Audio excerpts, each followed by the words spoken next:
नमस्कार प्रिय मित्रों, गीता का पहला अध्याय जहां खत्म हुआ था वहां अर्जुन असहाय होकर रथ के पिछले हिस्से में बैठ गया था। उसके हाथ से गांडीव छूट चुका था, आंखों में आंसू थे और मन पूरी तरह से भ्रमित था। क्या आपकी जिंदगी में भी कभी ऐसा मोड़ आया है जब आपको लगा हो कि आगे के सारे रास्ते बंद हैं, जब कर्तव्य की राह पर आपके पैर भी कांपने लगे हों? आज हम प्रवेश कर रहे हैं भगवत गीता के सबसे महत्वपूर्ण अध्याय में, जिसको सांख्य योग यानी ज्ञान योग के नाम से जाना जाता है। यह सिर्फ एक अध्याय नहीं है, यह डिप्रेशन से बाहर निकलने का ब्रह्मांडीय फॉर्मूला है। आज के इस महान संदेश में हम पूरे दूसरे अध्याय को आदि से अंत तक घोट कर पी जाने वाले हैं। तो तैयार हो जाएं अपने हर मानसिक उलझन का जवाब पाने के लिए। कृष्ण कहते हैं, उठो पार्थ अब आंखें खोलो, यह कान्हा की हुंकार है। सांख्य योग का द्वितीय अध्याय पूरी गीता का सार है, पूरी गीता का सार है।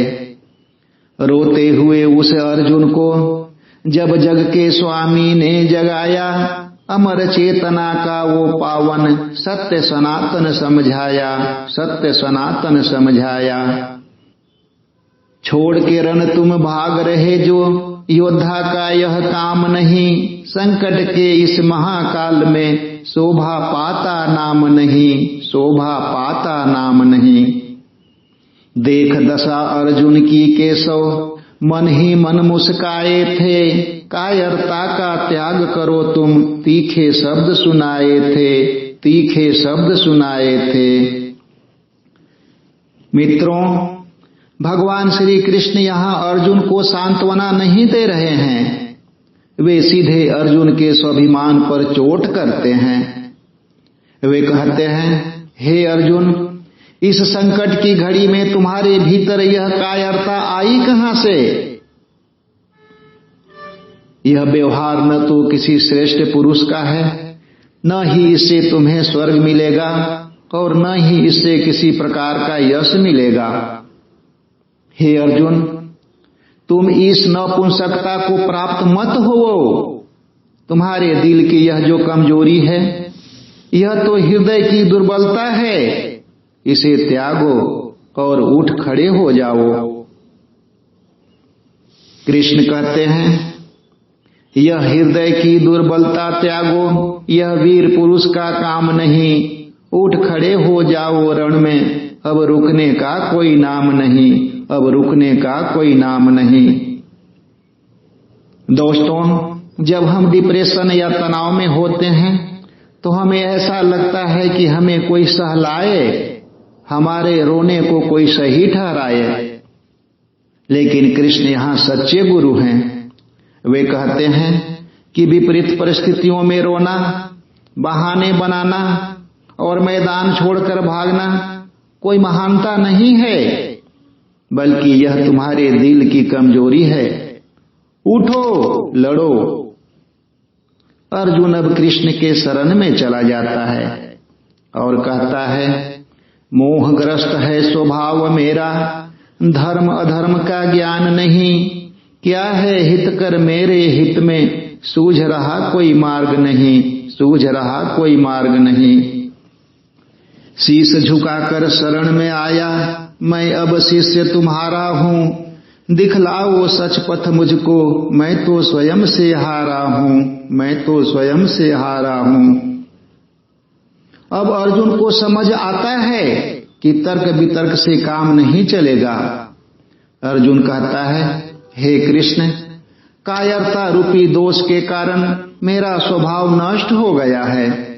मेरा मन भ्रमित है और मैं नहीं समझ पा रहा हूं कि मेरा धर्म क्या है और अधर्म क्या है।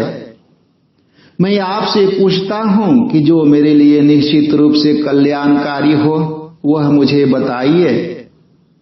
अब मैं आपका शिष्य हूं, मैं आपकी शरण में हूं, मुझे शिक्षा दीजिए। मित्रों, यह मोड़ इस पूरे अध्याय का टर्निंग पॉइंट है।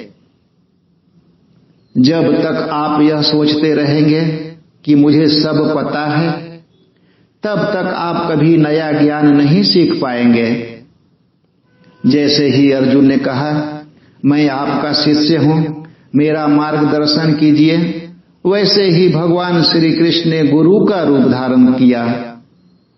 यदि जीवन में सही रास्ता चाहिए तो अपने अहंकार को छोड़कर सही ज्ञान के सामने खुद को समर्पित करना ही पड़ेगा। कृष्ण कहते हैं, ज्ञानी जैसे बातें करके अज्ञानियों सा रोते हो, जो नश्वर है इस दुनिया में उसकी खातिर खोते हो, उसकी खातिर खोते हो। जैसे मानव वस्त्र पुराने तज कर नए सजाता है, वैसे ही यह जीव सनातन नया शरीर अपनाता है, नया शरीर अपनाता है। अब यहां से श्री कृष्ण मुस्कुराते हुए बोलना शुरू करते हैं। वे कहते हैं, अर्जुन, तुम बातें तो पंडितों और ज्ञानियों जैसी कर रहे हो, लेकिन शोक उन चीजों का कर रहे हो जो शोक करने के योग्य ही नहीं है। जो बुद्धिमान होते हैं वे न तो जीवित लोगों के लिए शोक करते हैं और न ही मरे हुए लोगों के लिए। फिर कृष्ण आत्मा का वह सत्य बताते हैं जिसने दुनिया को बदल दिया। वे कहते हैं, जैसे कोई मनुष्य अपने पुराने कपड़ों को त्याग कर फेंक देता है और नए कपड़े धारण करता है, ठीक वैसे ही यह जो जीवात्मा है, यह इस बेकार के शरीर को छोड़कर नया शरीर धारण कर लेती है। आपका यह शरीर, आपकी यह नौकरी, आपकी परिस्थितियां, ये सब सिर्फ बाहरी कपड़े हैं। आपका असली स्वरूप आपकी आत्मा है, जो अजर है, अमर है, शाश्वत है। नैनम छिन्दन्ति शस्त्राणि नैनम दहति पावकः न चैनम क्लेद्यन्ते आपो न शोषयति मारुतः। यहाँ कृष्ण कहते हैं कि आत्मा की शक्ति अजेय है। वे उद्घोष करते हैं, इस आत्मा को कोई शस्त्र काट नहीं सकता, इसे आग जला नहीं सकती, इसे पानी गीला नहीं कर सकता और हवा इसे सुखा नहीं सकती। आपकी आत्मा इतनी शक्तिशाली है कि इस भौतिक संसार की कोई भी ताकत इसे नष्ट नहीं कर सकती। अर्जुन जिन भीष्म और द्रोण को मारने से डर रहा था, कृष्ण ने एक झटके में स्पष्ट कर दिया कि तुम सिर्फ उनके शरीरों को देख रहे हो, उनकी आत्मा को तो वैसे भी कोई छू नहीं सकता। आप भी अपनी मुश्किलों को अपनी आत्मा से बड़ा न समझिए। आत्मा का ज्ञान देने के बाद अब श्री कृष्ण अर्जुन को व्यवहारिक दुनिया में लाते हैं। वे कहते हैं, सिर्फ ज्ञान से काम नहीं चलेगा, तुम्हें कर्म करना होगा। लेकिन कर्म कैसा होना चाहिए? यहीं पर आता है इस ब्रह्मांड का सबसे बड़ा नियम। कृष्ण कहते हैं, कर्मण्येवाधिकारस्ते मा फलेषु कदाचना मा कर्म फल हेतुर्भू मा ते संगोस्त्व कर्मणि। कर्म पर ही अधिकार है तेरा, फल पर तेरा जोर नहीं। फल का कारण मत बन तू, अकर्म से भी जोड़ नहीं, अकर्म से भी जोड़ नहीं। जय हो या पराजय तेरी, समता में ही योग छुपा। चिंता छोड़ परिणाम की अर्जुन, कर कर्तव्य जो तुझे मिला, कर कर्तव्य जो तुझे मिला। इस श्लोक को दुनिया का हर इंसान अपनी दीवार पर लिख कर रखता है। कृष्ण कहते हैं, हे अर्जुन, तुम्हारा अधिकार केवल कर्म करने में है, उसके फलों में कभी नहीं। इसलिए तुम कर्मों के फल के पीछे मत भागो और न ही ऐसा सोचो कि फल नहीं मिलेगा तो मैं काम ही नहीं करूंगा। कृष्ण आगे कहते हैं, योगस्थ कुरु कर्माणि संगम त्यक्त्वा धनंजय, यानी समत्व भाव में रहकर कर्म करो, चाहे जीत मिले या हार, दोनों में जो शांत रहता है उसी को सच्चा योग कहते हैं। आज छात्र परीक्षा देने से पहले रिजल्ट के डर से डिप्रेशन में आ जाता है। बिजनेसमैन काम शुरू करने से पहले घाटे के डर से कांपने लगते हैं। कृष्ण कहते हैं कि रिजल्ट तुम्हारे हाथ में है ही नहीं।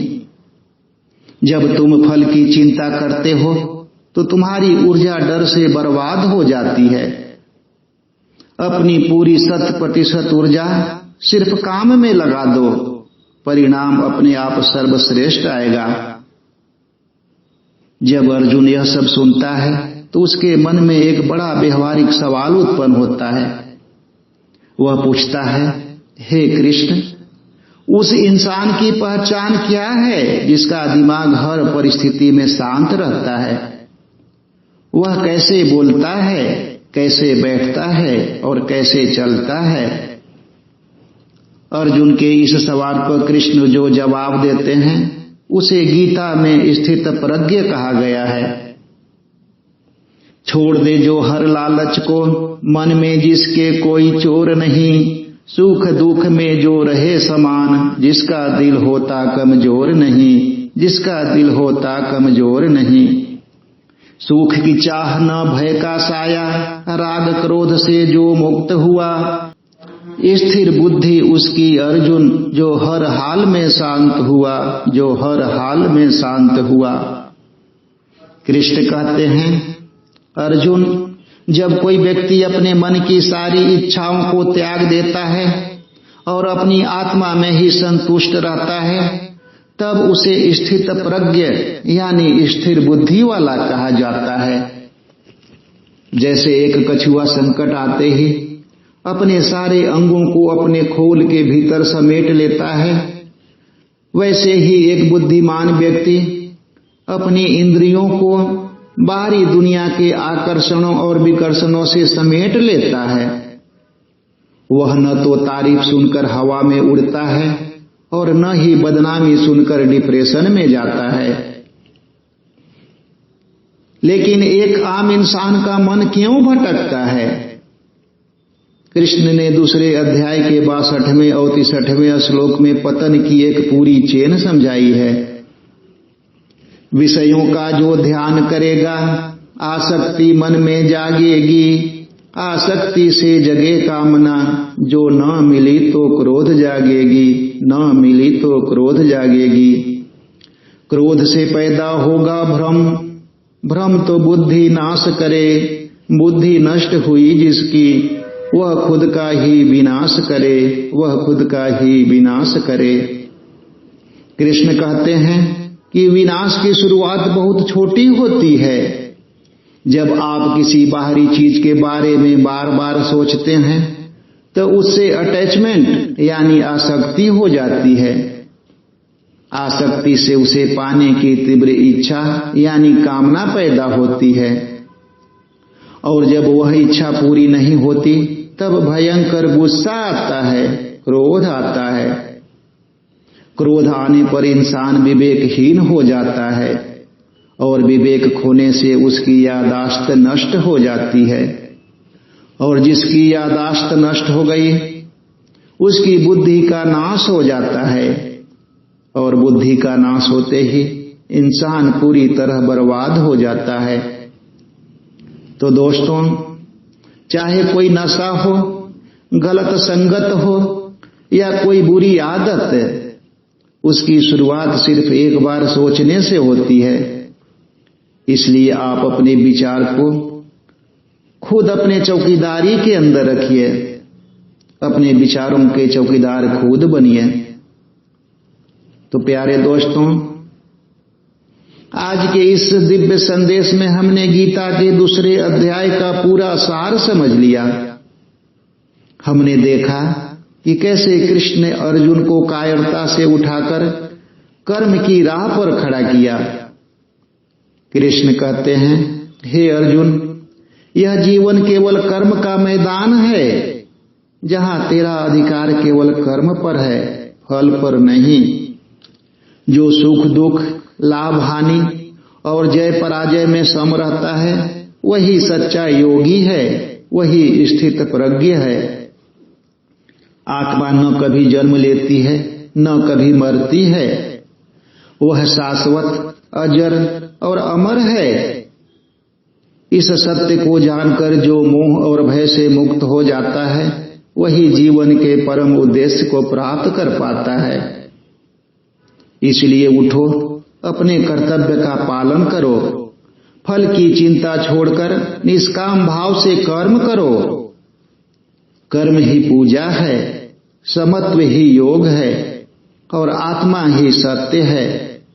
यही गीता का सार है और यही जीवन का महान संदेश है। तो मित्रों, अर्जुन का भ्रम अब दूर होने लगा है, लेकिन युद्ध तो अभी बाकी है। अगले ऑडियो संदेश में हम प्रवेश करेंगे तीसरे अध्याय कर्म योग में, जहां कर्म की बारीकियों को हम और गहराई से समझेंगे। तब तक के लिए जय श्री कृष्ण, जय हिंद, जय भारत।